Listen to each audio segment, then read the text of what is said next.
عليكم ورحمة الله وبركاته. الحمد لله رب العالمين، والصلاة والسلام على سيد المرسلين وعلى آله وأصحابه أجمعين، أما بعد. فقد قال الله تبارك وتعالى في القرآن المجيد والفرقان الحميد: أعوذ بالله من الشيطان الرجيم، بسم الله الرحمن الرحيم.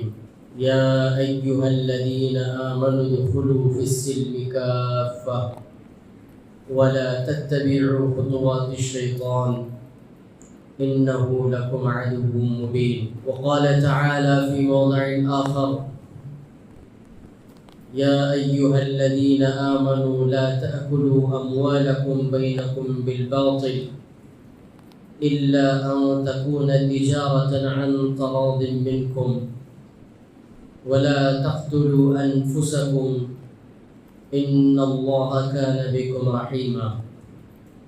صدق الله العظيم. قال النبي صلى الله عليه وسلم: الحرام بين والحلال بين وبينهما متشابهات لا يعلمها أكثر من الناس، فمن اتقى من الشبهات فقد استبرأ دينه وعرضه، ومن وقع في الشبهات فقد وقع في الحرام، أو كما قال عليه الصلاة والسلام. گرامی قدر بزرگوں، دوستوں اور بھائیوں، میں نے آپ حضرات کے سامنے قرآن کریم کی 2 آیتیں اور نبی رحمت صلی اللہ علیہ وسلم کی 2 احادیث تلاوت کی ہے. سے پہلی آیت میں تو اللہ تبارک و تعالیٰ فرماتے ہیں: یا ایھا الذین آمنوا ادخلوا فی السلم کافہ، کہ اے ایمان والو، اسلام میں کامل اور مکمل طریقے سے داخل ہو جاؤ. یعنی اسلام جب تمہیں نصیب ہوا ہے تو اب اس اسلام کو 100% فالو کرو، ہر شعبے کے اسلام کو فالو کرو. وَلَا تَتَّبِعُوا خُطُوَاتِ الشَّيْطَانِ، شیطان کی اتباع نہ کرو، شیطان کے نقش قدم پر نہ چلو. کیوں؟ اس لیے کہ شیطان جو ہے آپ کا ہمدرد نہیں ہے بلکہ آپ کا کھلا دشمن. اسلام کے ماننے والوں کو ہی کہا جا رہا ہے کہ مکمل اسلام میں داخل ہو جاؤ.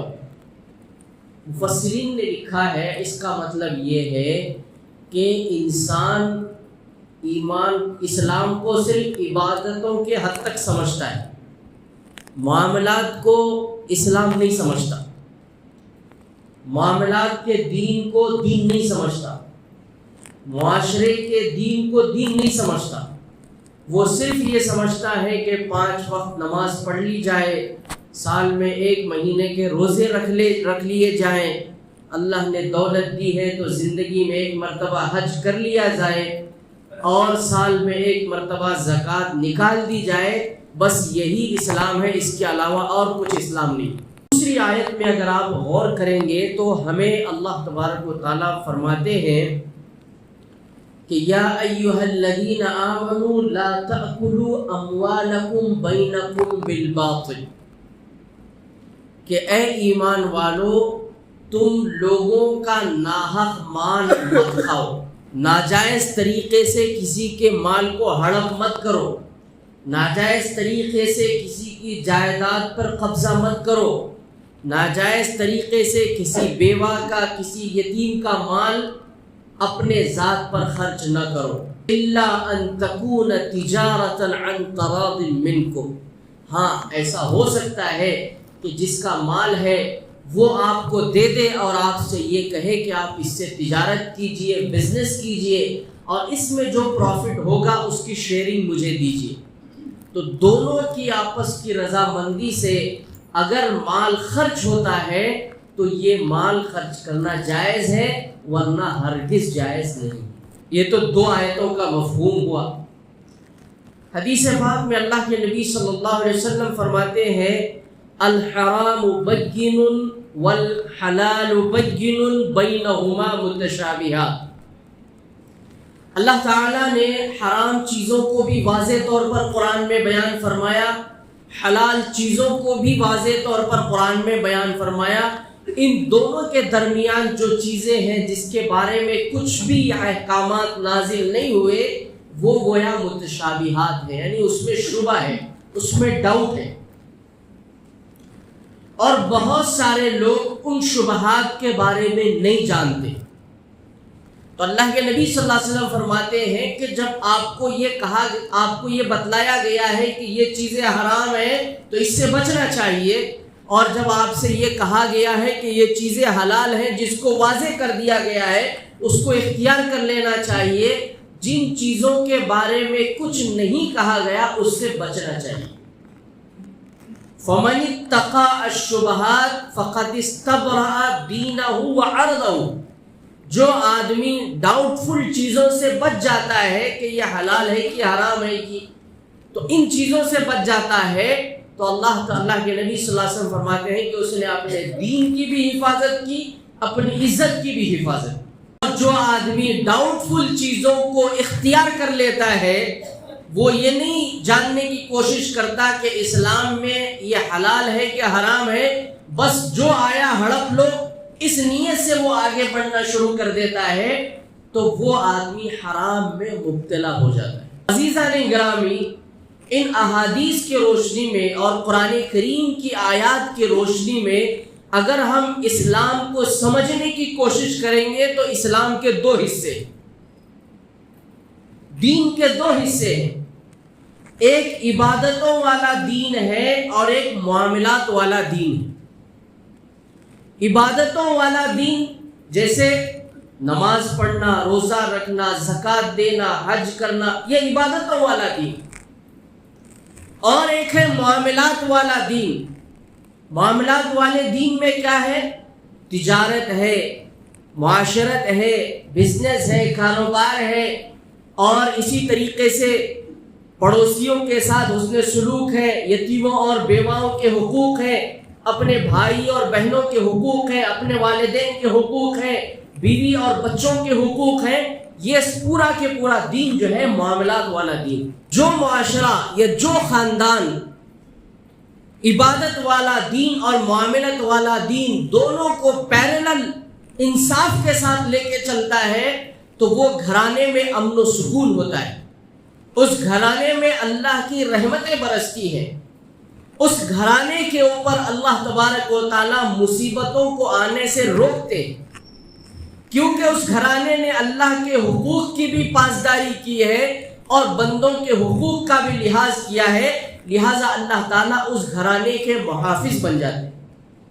لیکن جس گھرانے میں یا جس معاشرے میں، جس سوسائٹی میں صرف اللہ کے حقوق یعنی عبادتوں والے دین پر تو عمل ہوتا ہے لیکن معاملات والے دین پر عمل نہیں ہوتا، تو وہاں پر انتشار پیدا ہوتا ہے، وہاں پر جھگڑا پیدا ہو جاتا ہے، وہاں پر اختلافات پیدا ہو جاتے ہیں، اور اختلافات اتنے دور تک چلے جاتے ہیں کہ کورٹ کچہری سے آگے ایک دوسرے کے خون خرابے تک پہنچ جاتی ہے بات۔ عقائد اور عبادات یہ جو ہے اللہ کے ساتھ اس کا تعلق ہے، اور معاملات، معاشرت اور اخلاق اس کا جو تعلق ہے یہ بندوں کے ساتھ ہے۔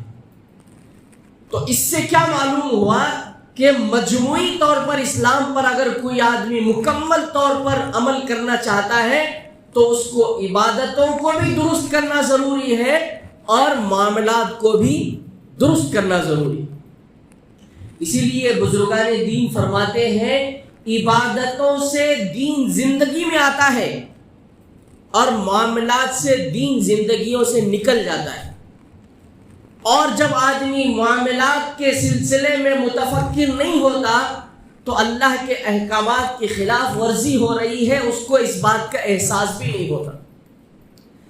آج آپ کو کتنے لوگ ایسے نظر آئیں گے ماشاءاللہ کرتا پیجامہ پہنے ہوئے ہیں، لمبی داڑھی ہے، نمازیں پڑھ پڑھ کے پیشانی کالی ہو چکی ہے، ایک وقت کی نماز بھی ان کی قضا نہیں ہوتی، تہجد بھی ان کی قضا نہیں ہوتی، روزانہ 2-3 پارے کی تلاوت ہوتی ہے، درود اور استغفار سے تسبیحاں ان کی پھیری جاتی ہیں، لیکن جب ان کے معاملات کو دیکھتے ہیں تو سارا اندھیرا نظر آتا ہے۔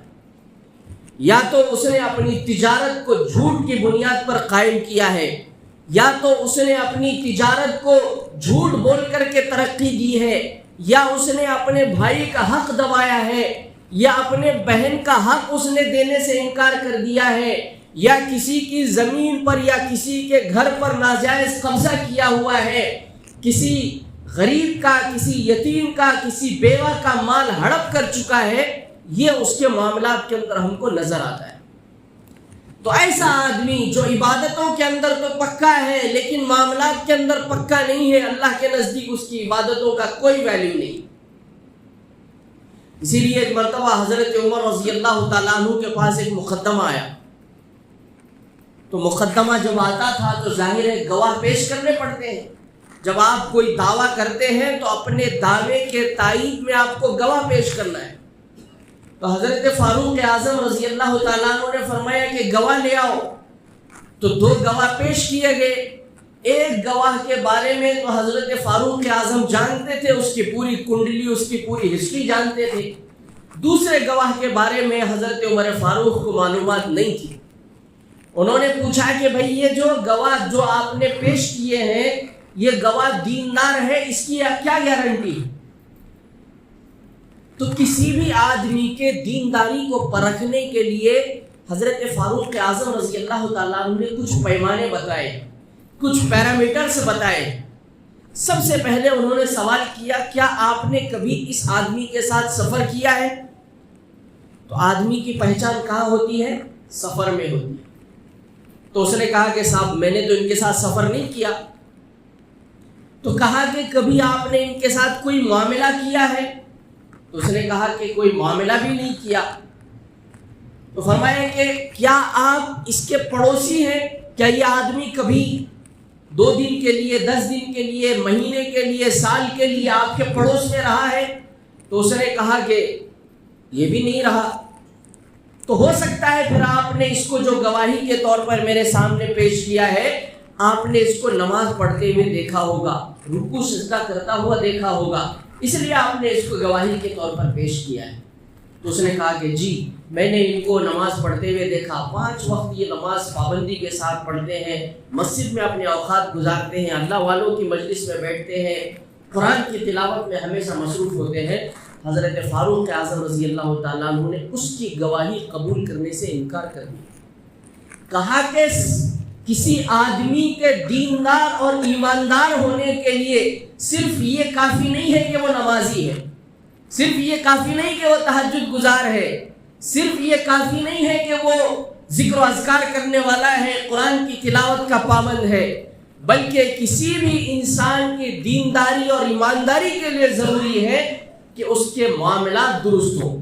جب تم نے اس کے ساتھ سفر بھی نہیں کیا، جب تم نے اس کے ساتھ کوئی معاملہ بھی نہیں کیا، جب تم اس کے پڑوس میں ہی نہیں رہتے، تو تم جو ہے اس کے دینداری کا کیسا فیصلہ کر سکتے؟ لہٰذا آپ کوئی دوسرا گواہ لے آؤ۔ اس واقعے سے معلوم ہوا کہ مکمل دین پر عمل کرنے کے لیے ضروری ہے کہ عبادات کے ساتھ ساتھ معاملات کا درست ہونا بہت ضروری ہے۔ تو کتنے ایسے وہاں پر کیسز ہیں، کتنے ایسے وہاں پر پیٹیشنز ہیں جو جائیداد کے معاملات کو لے کر کے، والد نے بیٹوں کے خلاف پیٹیشن ڈالا ہوا ہے، بیٹے نے بھائی کے خلاف ڈالا ہوا ہے، بیٹی نے ماں باپ اور بھائیوں کے خلاف پیٹیشن ڈالا ہوا ہے۔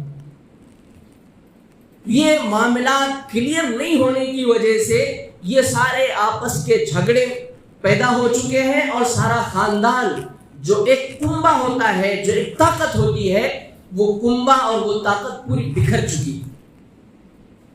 حالانکہ اگر آپ 4 پارہ پڑھیں گے، 4 پارے کے اندر جو سورہ نساء ہے، اس کے اندر اللہ تبارک و تعالیٰ نے جائیداد کے سارے احکامات بیان کیے کہ اگر والد کوئی وراثت چھوڑ کر کے چلا جاتا ہے تو وہ وراثت چاہے اس کی جتنی مقدار ہو، کم سے کم ہو، زیادہ سے زیادہ ہو، تو افراد خاندان میں سے کن کو کتنے حصے ملیں گے اللہ تعالیٰ نے قرآن میں بیان فرمایا.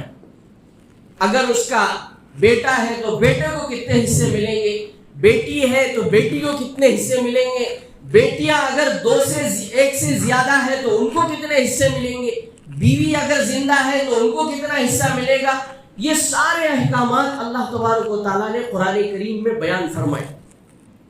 اگر بندہ ان احکامات پر عمل کرے گا تو یہ سارے جھگڑوں سے، یہ سارے پریشانیوں سے محفوظ رہے گا. آج انسان اللہ کے بتائے ہوئے احکامات پر عمل نہیں کر رہا اور جائیداد کے تقسیم کے جو شرعی پیرامیٹرز ہیں، شرعی جو اصول ہیں، اس پر عمل نہیں کر رہا ہے، جس کی وجہ سے بھائی بھائی کا دشمن ہے، باپ بیٹے کا دشمن ہے، بیٹی ماں والدین سب کی دشمن بنی ہے. تو اس لیے عزیز دوستو بزرگوں، جس طریقے سے میدان محشر میں عبادتوں کے بارے میں سوال ہوگا، اسی طریقے سے معاملات کے بارے میں بھی سوال ہوگا. اگر ہمارے معاملات درست ہوں گے اور ہمارا لین دین صحیح ہوگا، ہماری تجارت صحیح بنیاد پر قائم ہوگی، جھوٹ بول کر کے ہم تجارت نہیں کر رہے ہوں گے، تو یہ تجارت اور یہ کاروبار ہمارے لیے نفع کا اور نجات کا بھی ذریعہ بنے. ورنہ یہی تجارت جو جھوٹ کے اوپر قائم ہے، دھوکہ دہی کے اوپر قائم ہے، فریب کے اوپر قائم ہے، یہ تجارت دنیا میں ہمیں تھوڑی سی آرائش، تھوڑا سا سکون اور تھوڑا سا اچھی لائف اسٹائل دے سکتی ہے، لیکن آخرت کی جو زندگی ہے، جو ہمیشہ کی زندگی ہے، وہاں ہمیں خسارے میں ڈال سکتی. بزرگان دین کے واقعات کو آپ پڑھیے.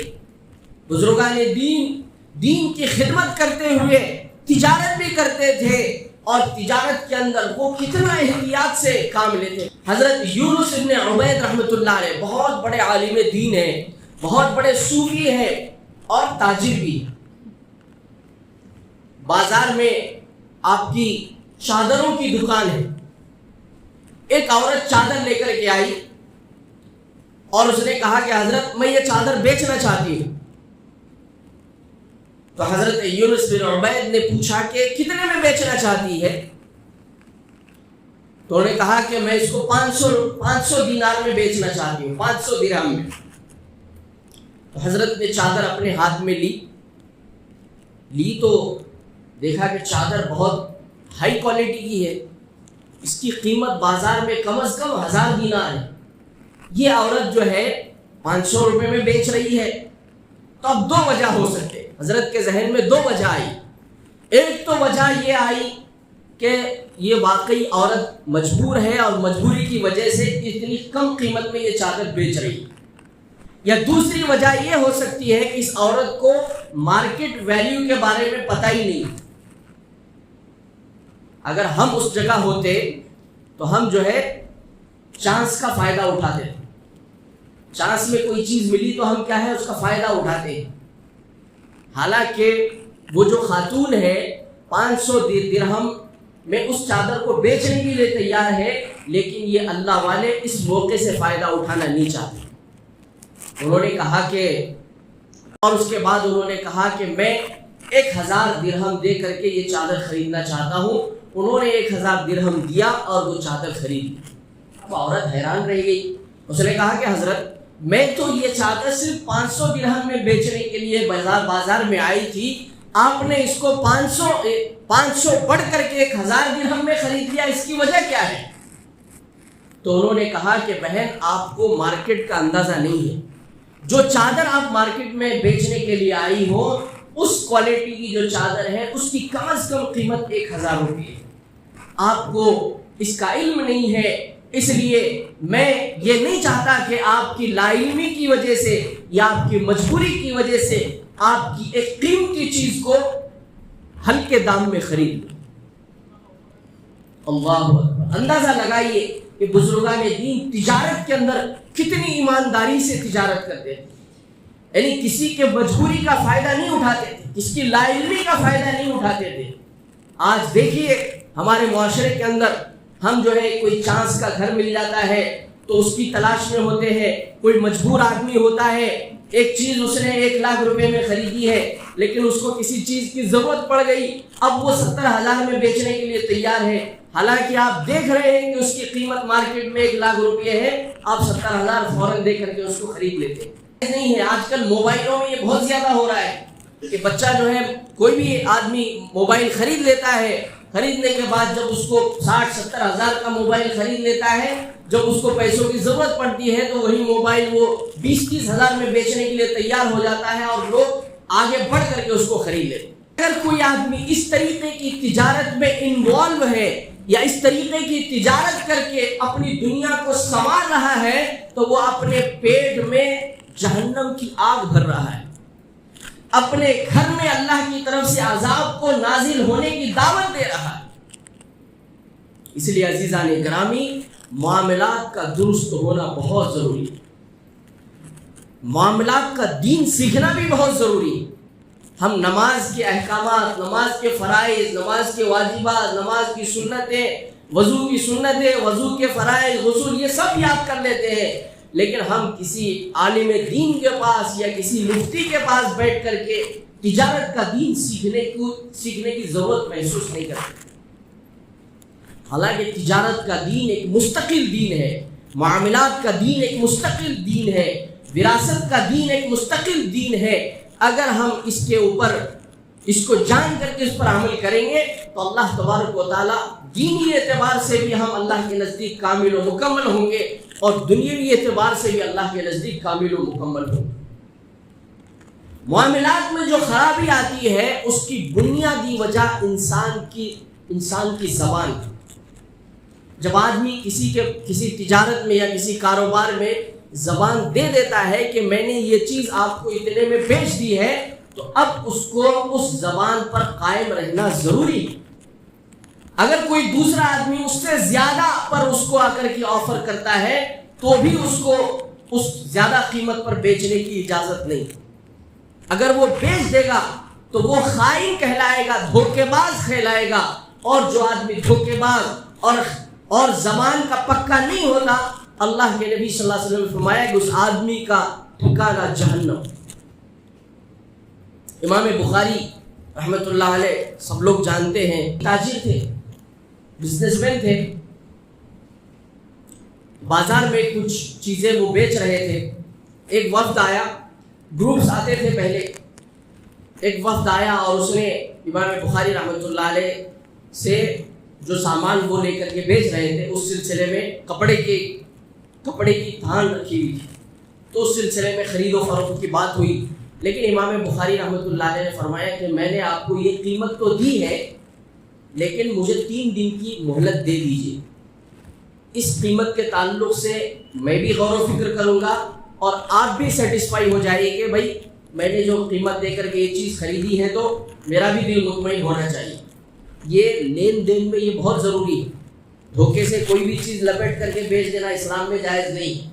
آج کل سبزی والے ایسا بہت کر رہے ہیں، اوپر جو ہے ہری سبزی رہتی، اگر آپ ہرا دھنیا وغیرہ لینے جاتے ہیں تو اوپر ماشاءاللہ بہت بہترین تھر لگی ہوئی رہتی، جیسے آپ جیب سے 20 روپے نکال کے اس کو دیتے ہیں تو اوپر والا نہیں دیتا، وہ نیچے سے نکال کے دیتا۔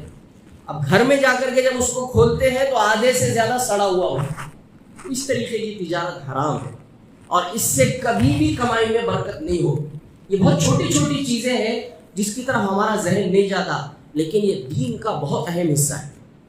اس کو ہم دین سمجھ کر کے کریں گے تو آپ یقین جانیے اللہ تبارک و تعالیٰ ایک چھوٹے سے بنڈی والے کو جو ایمانداری کے ساتھ، دیانتداری کے ساتھ اور چیز کے اندر کوئی عیب ہے تو عیب بتا کر اپنی چیز بیچتا ہے، اللہ تعالیٰ اس کے کاروبار میں اتنا برکت دیتے ہیں کہ ہر سال وہ حج کرتا ہے۔ اسٹینڈ کے اوپر چھوٹی سی بنڈی ہے اور اس بنڈی کے اوپر موسم کے اعتبار سے پھل ہوتے ہیں اور پھلوں کے اندر کوئی داغ گھر میں لگ جاتے ہیں تو وہ مارکیٹ میں چاہے اس کا جتنا بھاؤ چل رہا ہو اور انہوں نے چاہے جتنے میں خریدی ہو، اگر چیزوں کے اوپر عیب آ جاتا ہے تو وہ بول کر بیچتے ہیں کہ بھائی اس چیز کے اندر یہ عیب ہے، اس کو دھبے پڑے ہوئے ہیں، میں نے اس کو 50 روپے کلو سے خریدا ہے لیکن اس دھبوں کی وجہ سے میں اس کو 30 روپے کلو سے بیچ رہا ہوں، اگر آپ لے جانا چاہتے ہیں تو لے جائیں۔ اب جب اتنا ایمانداری سے کوئی آدمی کہے تو 30 روپے سے خریدے گا؟ وہ نہیں خریدے گا، بلکہ 60 روپے، حضرت آپ 50 میں خریدے گا، یہ لو 10 روپے اور بڑھ کے لو، 60 سے میرے کو بجائے 1 کلو لینے کے 5 کلو خرید لے گا. ان کے کاروبار کی ایمانداری اور کاروبار کے اندر سچائی اور معاملات کی صفائی کی برکت یہ ہے کہ اللہ تعالیٰ ان کو ہر سال اپنے گھر بلاتے. اور اس کا نتیجہ اب یہ ہے کہ ماشاءاللہ ان کے 3 بیٹے ہیں اور تینوں کے تینوں بیٹے اچھی پوسٹوں پر ہیں اور بہترین ان کی زندگی گزر رہی بھی سنور گیا, دنیا بھی سنور گئی اور آخرت کے اندر اللہ تبارک و تعالیٰ کو اجر و ثواب دینے ہی والے. تو امام بخاری رحمۃ اللہ علیہ کے پاس جب وہ 3 دن کی مہلت ہوئی تو اب وہ جو صاحب خریدے تھے, جو وقت خریدا تھا, تو وہ جو ہے دوسرے کاروبار میں لگ گیا اور انہوں نے کہا کہ ہم یہ چیز 3 دن کے بعد اٹھا لیں گے. ایک دوسرا آدمی آیا, اس نے کہا کہ حضرت یہ چیز بڑھیا لگ رہی ہے, آپ کی کتنے میں بیچنے کے لیے تیار ہیں آپ؟ تو انہوں نے کہا کہ بھائی بات تو میری ہو چکی ہے, آلریڈی کسی سے میرا معاملہ طے ہو چکا ہے. معاملہ طے تو نہیں ہوا ہے لیکن میں نے اپنی زبان دے دی ہے, ابھی ڈیل کمپلیٹ کرنا نہیں کرنا یہ میرے اختیار میں. تو انہوں نے کہا کہ حضرت اگر آپ نے ان کو اتنے روپیے کی زبان دی ہے اور ابھی طے نہیں کیا ہے تو ہم اس سے ڈبل آپ کو دینے کے لیے تیار ہیں, آپ یہ چیز ہم کو دے دیجیے. ہماری جگہ کوئی اس جگہ پر ہمارے جیسا کوئی اگر لالچی ہوتا تو فوراً پرانی والی ڈیل کینسل کر کے اس کو فکس کر کے ڈبل منافع کما کے گھر چلا جاتا. امام بخاری رحمۃ اللہ علیہ نے ان سے کہا کہ دیکھو ابھی معاملہ 100% طے نہیں ہوا ہے لیکن میری زبان ان کو جا چکی ہے یہ کہہ کر کے کہ میں یہ چیز آپ کو بیچ دوں گا. قیمت اگرچہ ابھی فکس نہیں ہوئی ہے لیکن میں نے ان کو وہ چیز بیچنے کی زبان دے دی ہے, تو اگر آپ مجھے ڈبل سے زیادہ بھی اگر آپ منافع دیں گے تو میں وہ چیز آپ کو بیچنے کے لیے تیار نہیں ہوں. تو اس طریقے سے اگر ہم اپنے معاملات کو درست کریں گے اور اپنی تجارت کو شریعت کے حساب سے کریں گے, کاروبار کو شریعت کے حساب سے کریں گے تو اللہ تبارک تعالیٰ اس کے اندر برکت دے گی. اور معاملات کے اندر صرف تجارت ہی نہیں ہے, اگر ہمارے پاس کوئی مزدور کام کرتا ہے یا ہمارے دکان میں کوئی نوکر کام کرتا ہے تو ہمارے لیے ضروری ہے کہ مزدور کے پیشانی کا پسینہ سوکھنے سے پہلے اس کو مزدوری دے دینی چاہیے. بہت سارے لوگ جو ہے ستاتے ہیں مزدوروں کو, کل دیتا ہوں پرسوں دیتا ہوں, 8 دن 10 دن 15 دن ہو جاتے ہیں, وہ بیچارہ مزدور جو ہے آپ کے گھر کے چکر لگاتے پریشان ہو جاتا ہے. ہم اپنے دکانوں میں یا ہمارے گھروں میں جو نوکرانیاں ہوتی ہیں ان کی جو مہینے کی تنخواہ ہوتی ہے, جو بھی ان کی مزدوری ہوتی ہے, اس کو دینے میں ٹال مٹول کرتے ہیں. تو یہ ٹال مٹول کرنا بھی اسلام کے اندر ناجائز اور حرام.